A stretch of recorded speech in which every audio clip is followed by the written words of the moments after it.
In today's video, we take a look at a girlfriend who disrespects her boyfriend in public and this man who demands a DNA test because his baby is light-skinned.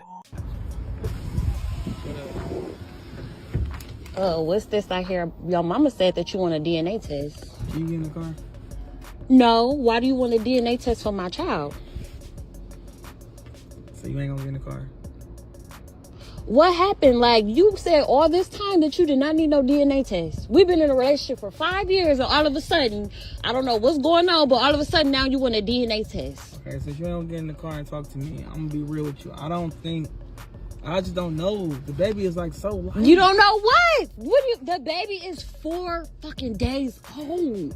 Like, what do you mean? Like, so you really want a DNA test for our baby? I didn't come out the womb like that. And it don't matter. So tell me this. Like, do you think that I was cheating at all? Our whole relationship, we've been together 5 years. You always know where I'm at. I'm always at the house. If I do leave out the house, I'm with you. You honestly think I was cheating? I don't think you was cheating, but what's wrong with me getting a DNA test? Why do you need a DNA test? I just want to know for a fact. You do know for a fact. I don't know for a fact. You don't know for a fact that this your child. That's what the DNA test for. No, I don't. You don't know for a fact. I don't know. What's but wrong we've with been DNA together test? for 5 years. My mama said I should get a DNA test just to be sure. Be clear. Your mama wasn't in our relationship though. I feel like that's so disrespectful that you even want a DNA test for our child. We've been together for 5 years. Do you have anything to worry about? You're literally talking about us getting married next year. Have you cheated on me? No, I have not. So what you no, I have not. I'm not worried. I'm not worried about it. I just find it just so odd. All of a sudden, now you want a DNA test, and all of a sudden, you just questioning the baby. Listen, are you questioning our son? I just want to know for sure. That's it. So you questioning whether he's yours or not? I just want to know for sure. That's it. So you don't know for sure? I don't. And we've been together for 5 years. No, I don't know. So can you stop making this? So you don't know? All right. That's how you feel? As I have said multiple times, if the woman has nothing to hide and she is damn sure about her baby's father, then she would have a DNA test in a minute, prove him wrong, and then it would be on the guy that he didn't trust her. But the way she is refusing to do it and also disrespecting him makes her look really guilty, and disrespecting someone is something this girl can also do perfectly. Are you single? Are you single? Yeah, my boyfriend. Oh, your yeah, boyfriend? Okay. yeah. So let's say your boyfriend wanted you to change outfits because you're dressing too a little bit too wild. What would you tell him? Fuck off. You tell him? Yeah, like let me wear what I want. Isn't he the king worth listening to? I'm not here to be controlled by someone else. You think it's a little bit controlling? It is controlling. Why is a dad considered to be a good dad if he wants his girl to dress modestly, but a boyfriend's considered controlling if he wants the same for his girl? That's a. I don't know how to answer that. I feel like it's because the dad doesn't want to see you sexually, and then I don't know, the boyfriend's just like he doesn't want. I don't fucking know.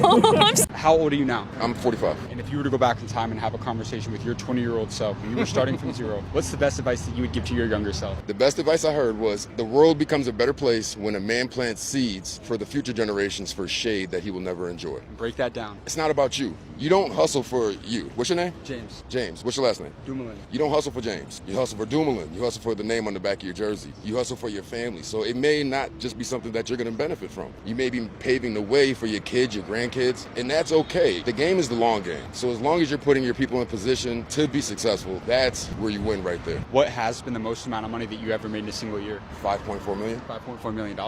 Are you a buyer or a seller? I'm a seller. Yeah? I'm a seller. Why is that? That's just in my nature. That's why I became an entrepreneur. What do you think is more important, mindset or skill set? Mindset. Why? Because you can open up a mindset to a different skill set. Most people with skill sets, they're set in their ways. People with an open mindset, doesn't matter what arena you put them in. They want to excel. It doesn't matter where you put me in the mailroom. I guarantee you within a certain period of time, I won't stay here. That's the best mindset to have. It's just, you know that there's always more to do. And I see the cross sign. How important has faith been for you throughout your life? That allows me to sleep at night. It provides my moral compass. Knowing that there's something bigger than you, that's the ego killer. It's bigger than you. There's something out here bigger than you. You got amazing advice, sir. I appreciate you, man. James? What's your name? My name is James, too. James Johnson. Name of Kings. That's right, man. That is the perfect mantra for guys to follow if they want to lead a successful and happy life. Because as he said, it is not about you. It is about the future, and any guy who takes his future seriously would not go around wasting his time and would try his best to become a man of value, as mentioned by this guy here. Gentlemen, understand something. If you are a single man with no children and you are earning $75,000 or more, you are now platinum. If you're making 6 figures or more, you are now diamond level. If you're making $55,000 to $60,000, you are gold.